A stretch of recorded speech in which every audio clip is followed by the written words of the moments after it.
Look at them all. They all look the same. Why?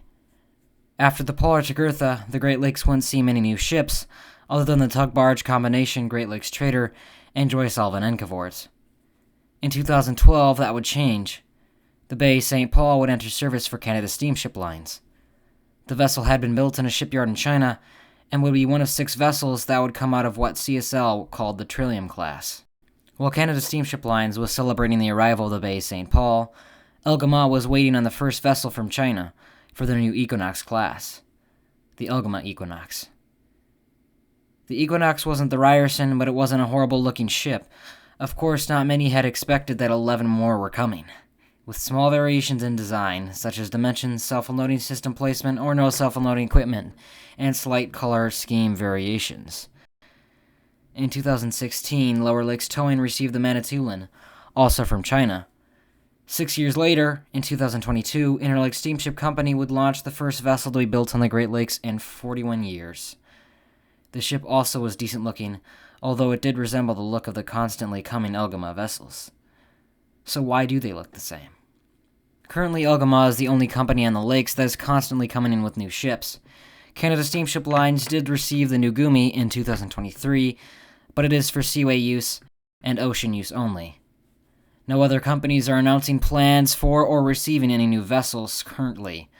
Because Elgama is really the only one right now, the new vessels are going to be Cookiecutter because they are coming from the same company and are from the same class, so they will all look the same or very similar. But of course, there is more to this than just that. There is almost no thought of how can we make a ship that will profit us and look at the same time anymore, like there used to be. Instead, it's just about the first thing. There is not much pride and design in the lakes like there used to be. It's almost all profit-driven. Making the most money. Out with the old and in with the new and more modern vessels. And don't get me wrong, these vessels are very efficient. They are fast, reliable, safe, environmentally friendly, maneuverable, and feature modern technology that makes the vessel easier to operate. But when that becomes the sole focus, then an aesthetically pleasing vessel meant to be efficient and good-looking at the same time is no longer a concern. It's only about efficiency. Another reason ships look cookie-cutter is because the older vessels are slowly dwindling. When you look at Elgama, Lower Lakes Towing, and Canada Steamship Lines, in the last 10 years they have sent a combined 32 ships to scrap. 20 of those being Elgama, 6 being from Lower Lakes Towing, and another 6 from Canada Steamship Lines. Because so many of these older, unique-looking, and beautiful vessels have been sent to scrap and replaced with newer vessels, there is less uniqueness on the lakes and more of the same. Some say this goes to show how little these companies care about their older vessels. An example of that notion could be Lower Lakes Towing. Just recently, in an incident I covered in some other videos, the Michipicoten experienced hull failure and could have sank.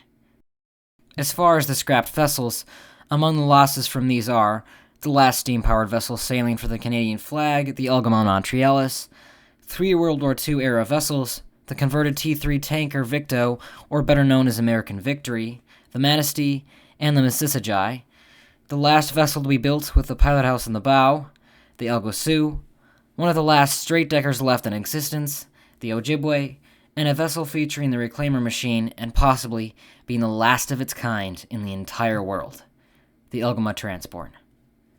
These are all very unique vessels, and since they are gone, the only thing left is their cookie-cutter replacements. Almost all of these newer vessels, except the Elgama Intrepid, Elgama Innovator, new-coming Elgama Endeavor, and the Mark W. Barker were built in China. A lot were from the same shipyard.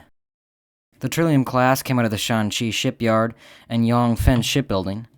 The Manitoulin also came from the Shanxi Shipyard, in part, as the stern was from another vessel.